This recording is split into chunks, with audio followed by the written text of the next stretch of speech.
Thank the Lord, she said exactly the same thing, to incline forward from the hip, but only, to be honest, if you're in a saddle with the stirrup bars way too far forward, you need to incline even further forward to be over the center of gravity. Yes.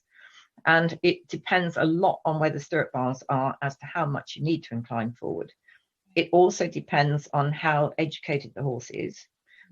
You will find that, particularly with very big moving warm bloods, they will throw you completely upright in the rise phase. But if you come back to the saddle with your pelvis upright, you're already behind the movement because they are about to start the next stride. If you come back to the saddle with the pelvis slightly inclined forward, you will then receive the push from the horse, who will take that pelvis up and forward in the arc that we were talking about. And the other thing too in rising trot is you see a lot of instructors who talk about finding the balance point, and they make you stand up in the stirrups.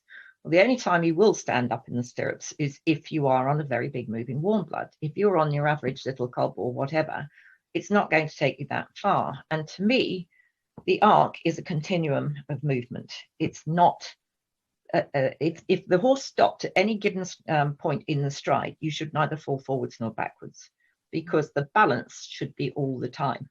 And that is something that I'm very, very hot on. And, it drives me nuts when I see people crashing down on the back of the saddle or trying to control their descent, because if they're controlling the descent, they're actually slowing the horse as well.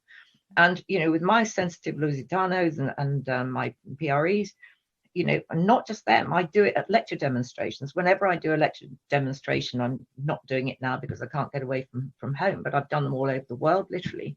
And I always ride a horse I've literally never seen before in my life, not tried it beforehand. I get on it in that arena.